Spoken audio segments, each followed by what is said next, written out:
আসসালামু আলাইকুম, সবাই কেমন আছেন? আশা করছি যে যেখান থেকে ভিডিওটি দেখছেন সবাই ভালো আছেন। আমি আল্লাহর রহমতে আপনাদের দোয়া এবং ভালোবাসায় ভালো আছি। চলে আসলাম নতুন আরেকটি ব্লগে। আজকের ব্লগটা শুরু করছি সকাল থেকে। সকাল 8টা বাজে। এখন নাস্তা বানাবো। তো নাস্তা আজকে পরোটা ওইরকম কিছুই বানাবো না, শুধু দুধ চা বানাবো। আর এখানে আমি চাপটি বানানোর জন্য আটা গুলিয়ে নিছি। এটা হচ্ছে আমার শ্বশুরবাড়ি এলাকায় চড়া বলে, আর আমার বাপের বাড়ির দিকে মানে কুমিল্লা চাঁদপুর ওইখানে আহ, চাপটি বলে। তো যাই হোক, এটা আমি গুলিয়ে নিয়েছি সামান্য লবণ, চিনি আর পানি দিয়ে। আর ওইদিকে চার জন্য পানি বসাইছি, আর আরেক চুলায় ভাত বসাইছি। আর এদিকে দুপুরের রান্নাও একসাথে ব্যবস্থা করব। মানে আগে আর কি টুকিটাকি যা যা করার সেটা করে তারপর হচ্ছে নাস্তাটা বানাবো। এখানে আগে একটু ডাল ভিজিয়ে রাখছি। ডালগুলো একটু ভিজিয়ে রাখলে তাড়াতাড়ি নরম হয়, না হলে সহজে নরম হতে চায় না। আর টুকিটাকি কিছু কেটে কুটেও রাখবো, কারণ তাড়াতাড়ি তাহলে রান্নাটা বসিয়ে দিতে পারবো। আজকে বেশি কিছু রান্না করব না, লাউ দিয়ে চিংড়ি মাছ রান্না করব। আর হচ্ছে কচু দিয়ে ডাল দিয়ে রান্না করব। কচু দিয়ে ডাল দিয়ে অনেকেই রান্না করেছে, আমি আজ পর্যন্ত কখনো রান্না করিনি। তো এটা আমার ইউটিউবে দেখে খেতে ইচ্ছা করেছে, তার জন্য কালকে কচু শাক নিয়ে আসছি। কিন্তু দেখেন আমার কচু শাকগুলো কীরকম একটু হুটকা হুটকা হয়ে গেছে। দেখেন কেমন হয়েছে। যাই হোক, এখন আর কিছু করার নেই, এটাকেই হচ্ছে সুন্দর করে কেটে ধুয়ে তারপর রান্না করব। আর লাউ দিয়ে যে চিংড়ি মাছ, আর এখানে কালকে মাছের ডিম আনা হয়েছে, এই ডিম ভুনা করব দেখি। আর এদিকে আজকে আমার ভাই সকালবেলায় উঠে গেছে। সকালবেলা উঠেই আজকে রেডি। সে কিন্তু আজকে বাড়ি যাওয়ার জন্য মানে একদম প্রস্তুতি নিয়ে নিছে। ঘুম থেকে উঠেই গোসল গা ধুয়ে তারপর হচ্ছে ফ্রেশ হয়ে নিছে, যে কখন তার টিসির কাগজ আসবে আর সে বাড়িতে যাবে। কিন্তু আজকে দিতে দিতে টিসির কাগজ অনেক সময় লাগবে, যার জন্য সে তাড়াতাড়ি আজকে যাইতে পারবে না আমার মনে হচ্ছে। কিন্তু সে কেন রেডি হয়েছে সে জানে। আপুর কাছে থাকতে ভাল লাগতেছে না, না নাই? কি কারণ? আসলে ও আজকে 4 মাস যাবৎ স্কুলে যায় না, পড়ালেখা করে না, তো এর জন্য হচ্ছে একটু পিছিয়ে যাচ্ছে। দেশে যে আবার ভর্তি হতে হবে, তারপর আবার পড়াশোনা শুরু করতে হবে, বুঝেনি তো, আবার পরীক্ষা এসব যাবে। এই 4 মাসের মধ্যে কি মানে কত পড়া যে গ্যাপ গেছে সেটা তো বুঝতেই পারতেছেন আপনারা। আর তার জন্য ও একটু টেনশনে আছে, তারপর মামিও অনেক টেনশনে আছে। মামি আজকে সকাল 8টা বাজে ফোন দিছে, ফোন দিয়ে আমাকে বলতেছে যে আজকে যেন টিসির কাগজটা ওর আনা হয়। ও আর কতদিন এখানে থাকবে। আসছে আজকে 1-2 সপ্তাহ হয়েছে তো, না 2 সপ্তাহ বেশি না? হ্যাঁ, 2 সপ্তাহের মতন হয়েছে। তো এর জন্য আর কি টেনশন করতেছে মামি। মামিও চাইতেছে যে ও যাতে তাড়াতাড়ি দেশে যাইতে পারে, তারপর হচ্ছে পড়াটা তাড়াতাড়ি শুরু করতে পারে। আমার ছেলে ঘুম থেকে উঠেই আমার জন্য এত সুন্দর মাশাআল্লাহ একটা স্মাইল দিয়ে দিয়েছে।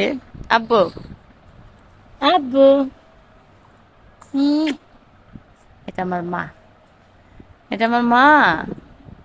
আমার ছেলেটা ঘুম থেকে উঠছে দেখেন। তার ছেলে ঘুম থেকে উঠলে মাশাআল্লাহ সহজে কান্নাকাটি করে না।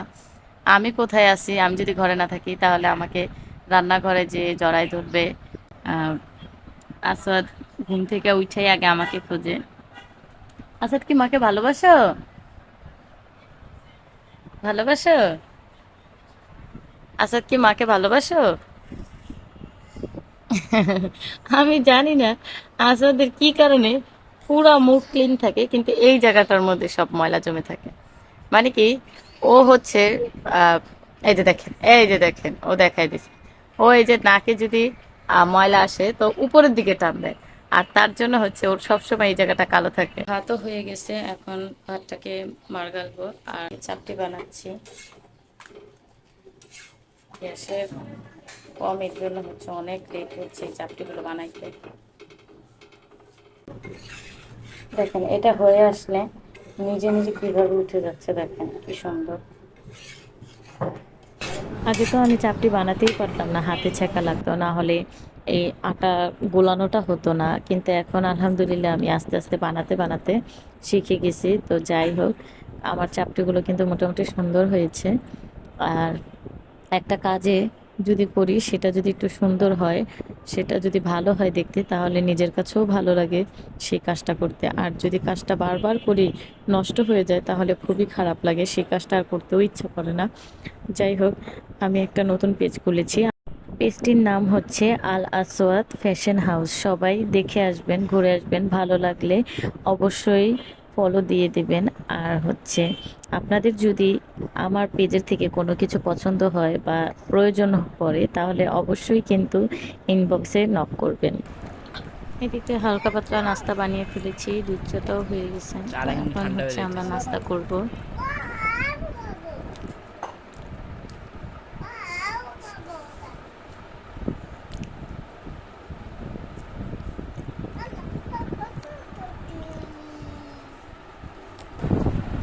দেন ভাইয়া, আপনার জন্য এক পিস। Thank you. আজকে সকালে আমি অনেক নরম এই হয়েছে। সুন্দর সুন্দর চাপটিগুলো বানাইছি। চাপটিগুলো নরম হয়েছে না? অনেক নরম হয়েছে। চাপটিগুলো অনেক নরম হয়। আপনারা হয়তো বা দূর থেকে ভাববেন যে অনেক শক্ত, আসলে কিন্তু না, অনেক নরম, অনেক সফট। তো আমি আগে বেশিরভাগ এটা বানাতাম যখন আরও 2-3 বছর আগে আমার দেবররা আমার কাছে ছিল, তখন সকালবেলা প্রায়ই আমি এগুলো বানাইতাম, কারণ ওরা এগুলো একটু বেশি পছন্দ করে। মানে আমার শাশুড়ি মা ওদেরকে ছোটো থেকে এই চড়া খাওয়ানো শিখেছে, আর আমিও হচ্ছে বিয়ের পর থেকে এই চড়া খাওয়া শিখছি। মানে বেশি খাই আর কি, আগে অত বেশি একটা খাইতাম না।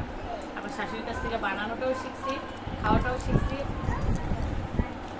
নাস্তা করার সময় ভাইয়া কল দিল, ভাইয়া কল দিয়ে বলল যে টিসির কাগজ রেডি হয়ে গেছে, নাইমের আজকেই চলে যেতে হবে দেশে। তো যে একটা ফর্ম দিয়েছে টিসির পাশে, তো ওই ফর্মটাতে সিগনেচার নিয়ে আসতে হবে দেশের হেড স্যারদের। এর জন্য একটু কাটাকুটি তাড়াতাড়ি করতেছি সব কিছু, কারণ ও খাওয়া দাওয়া করে তারপর হচ্ছে বের হবে, আর আমি ওকে গাড়িতে উঠিয়ে দেব, যার জন্য একটু তাড়াহুড়া করতেছি। এখানে আমি ইউটিউব থেকে কচু শাক রান্না করা দেখেছিলাম, সেটা দেখে আমার খুব ভালো লেগেছিল, ভাবছিলাম যে রান্না করব। তো আজকে হঠাৎ করে রান্না করার সিদ্ধান্ত নিয়ে নিলাম। তো এর জন্য কচু শাক কালকে কিনে আনছিলাম। কচু শাকগুলো দেখেন কিরকম একটু শুটকো শুটকো হয়ে গেছে, মানে কি বলবো, তার জন্য আমি পানিতে ভিজিয়ে রাখছি যাতে একটু তরতাজা হয়। আর লাউ দিয়ে চিংড়ি মাছ দিয়ে রান্না করব, আর একটু ডিম ভুনা করব, মাছের ডিম। তো সবাই সাথে থাকেন, দেখতে থাকেন, আশা করছি ভালো লাগবে। ভিডিওটি ভালো লাগলে অবশ্যই লাইক কমেন্ট করবেন, বেশি বেশি করে শেয়ার করে দিবেন। আর চ্যানেলটি সাবস্ক্রাইব করে বেল বাটনটি বাজাতে কিন্তু ভুলবেন না। আপনি যদি বেল বাটনটি বাজিয়ে দেন, তাহলে আমার আপলোড করা প্রত্যেকটি ভিডিও আপনার কাছে চলে যাবে। তো কথা বলতে বলতে রান্না করতে চলে আসলাম। এখানে কচু শাকগুলোকে আগে আমি দিয়ে দিচ্ছি। আসলে এটা কিন্তু আমি আগে কখনো রান্না করিনি, এই ফার্স্ট টাইম। যদি ভুল হয়ে থাকে অবশ্যই আপনারা জানাবেন যে কিভাবে রান্না করার উচিত ছিল। তো এখানে আগে থেকে ভিজিয়ে রাখা ডালগুলো ধুয়ে সুন্দর করে এখানে দিয়ে দিচ্ছি। আর এখানে সব ধরনের পেঁয়াজ, মরিচ, তারপরে ময় মশলা দিয়ে দিব। আমি কিছু থেতো করা রসুন দিয়ে দিব, যেহেতু কচু শাক যদি গলা ধরে এর জন্য। তো যাই হোক, রান্নাটা কেমন হচ্ছে সবাই বলবেন। ভাইটা কতদিন ছিল, এর জন্য চলে যাবে, খারাপ লাগছে, হাতে কোনো কাজও উঠতেছে না, কিন্তু তার মধ্যেও আমার তাড়াহুড়া করতে হচ্ছে, কি করব বুঝতে পারতেছি না। আসলে কেউ একজন এসে কয়েকদিন বেড়ায় গেলে অনেকটাই খারাপ লাগে, চলে গেলে ঘরটা পুরো খালি হয়ে যায়। আমার বয়স কাটবেন লাইনের না চুলায় বুঝছেন। এতটাই গ্যাস কম, যার কারণে টিম টিম করে আগুন জ্বলছে, আর এখানে তরকারিও হবে না। এর জন্য আমি সিলিন্ডারে কচু তরকারিটা দিয়ে দিছি, আর এখানে একটুখানি আগুন জ্বলছে, এটাতেই আমি লাউ তরকারিটা বসিয়ে দিচ্ছি, কারণ যেহেতু তাড়াহুড়ো করতে হচ্ছে। ভাইটা চলে যাবে খাওয়া দাওয়া করে, আর আসাদের আব্বুও খেতে চলে আসবে। কচু আর ডালটা একটু একটু সিদ্ধ হয়ে গেছে, এটা আরো সিদ্ধ হবে। এটাকে আবার একটু নেড়ে চেড়ে ঢেকে দিয়ে দিব, যেন ভালো মতো সিদ্ধ হয়ে নেয়। তারপর এটাকে সুন্দর করে ডাল ঘুটনি দিয়ে একটু ঘেটে দিব, যেন কচুগুলো তাড়াতাড়ি নরম হয়ে যায়, ডালগুলো মিশে যায়। এর জন্য বা আপনারাও কিন্তু এভাবেই রান্না করবেন। আমি ইউটিউবে দেখেছি এভাবে রান্না করতে, এর জন্যই রান্না করছি। আর খেয়ে অবশ্যই জানাবো কেমন হচ্ছে। এখানে কচুগুলো বাগার দেওয়ার জন্য পেঁয়াজ রসুন আবারও কেটে এখানে দিয়ে দিচ্ছি। তো পুরোপুরি বাগানের মতো ভেজে নিব, সামান্য জিরা দিয়ে দিব আমি এখানে, আর শুকনো মরিচ। তো আপনারাও কিন্তু এটা করবেন, কারণ এটা হচ্ছে স্বাদ আনে, জিরা আর হচ্ছে শুকনো মরিচটা, যার জন্য দেওয়া। আর না দিতে চাইলে নাও দিতে পারেন। পেঁয়াজ রসুনগুলো মোটামুটি ভাজা হয়ে গেছে। এখন কচু তরকারিটা দিয়ে দেব এটার মধ্যে। কচুর ডালটা হয়ে গেছে, এখন আমি নামিয়ে নেব। লাউ তরকারিটা হয়ে আসছে, আর একটু ঝোলটা নেব, তারপর নামিয়ে নেব। আর এদিকে মাছের ডিমটা রান্না করার জন্য মশলা কষিয়ে নিচ্ছি। আসলে সময়ের সাপেক্ষের জন্য আমি তো তাড়াহুড়ো করতে গিয়ে সবকিছু আপনাদের সাথে শেয়ার করতে পারছি না। এখন একটু ভালোভাবে নেড়ে ঝোল দিয়ে দিব। ঝোলটা শুকিয়ে আসলে তারপর নামিয়ে নেব।